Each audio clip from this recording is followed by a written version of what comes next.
नमस्कार दोस्तों, आज के हमारे इस वीडियो में हम आपके लिए गोपाष्टमी की 2 पौराणिक कहानियां लेकर आए हैं। कार्तिक शुक्ल पक्ष की अष्टमी को गोपाष्टमी का त्योहार मनाया जाता है। इस दिन गाय को स्नान करा के उसके बछड़े के साथ विधि विधान से पूजा की जाती है और गाय की परिक्रमा होती है। गोपाष्टमी के दिन गाय के चरणों की धूल को अपने मस्तक पर लगाने से भगवान श्री कृष्ण प्रसन्न होते हैं तथा अखंड सौभाग्य का वरदान देते हैं।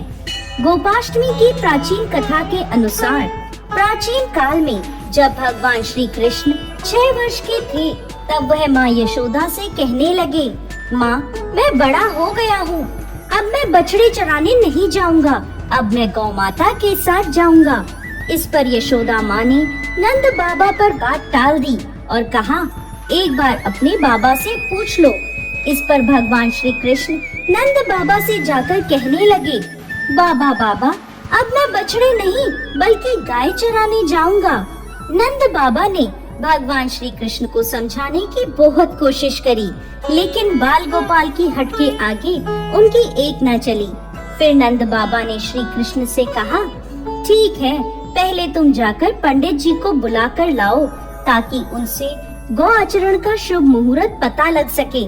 भगवान श्री कृष्ण दौड़े दौड़े पंडित जी के पास गए और एक ही सांस में बोले, पंडित जी, आपको नंद बाबा ने गौ आचरण का मुहूर्त देखने के लिए बुलाया है।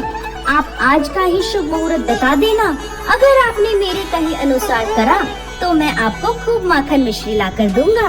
पंडित जी भगवान श्री कृष्ण की बात सुनकर मुस्कुरा दिए और नंद बाबा के पास गए और पंचांग देखकर गणना करने लगे।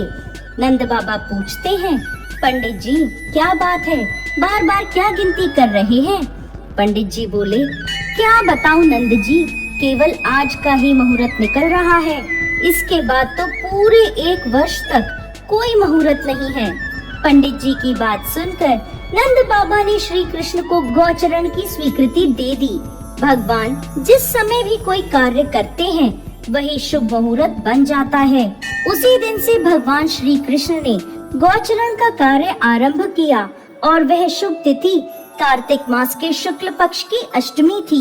इसी वजह से इस तिथि को गोपाष्टमी के नाम से जाना जाने लगा। इस दिन कामधेनु गाय ने भगवान श्री कृष्ण का अभिषेक किया था और भगवान श्री कृष्ण गोविंद कहलाए थे। गोपाष्टमी की एक अन्य कथा के अनुसार जब भगवान श्री कृष्ण ने गोवर्धन पर्वत को अपनी कनिष्ठ उंगली पर धारण किया था, तब 7 दिनों तक इंद्र लगातार मूसलाधार वर्षा करते रहे और भगवान श्री कृष्ण ने गोवर्धन को अपनी उंगली पर उठाए रखा।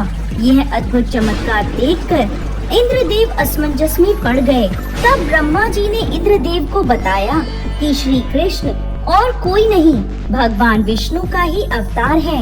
यह सत्य जानकर गोपाष्टमी के दिन इंद्र ने अपनी पराजय स्वीकार करी और उनका अहंकार टूट गया।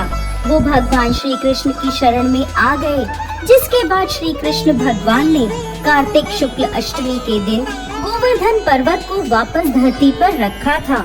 इसी दिन से गोपाष्टमी का उत्सव मनाया जाने लगा। जय श्री कृष्ण भगवान।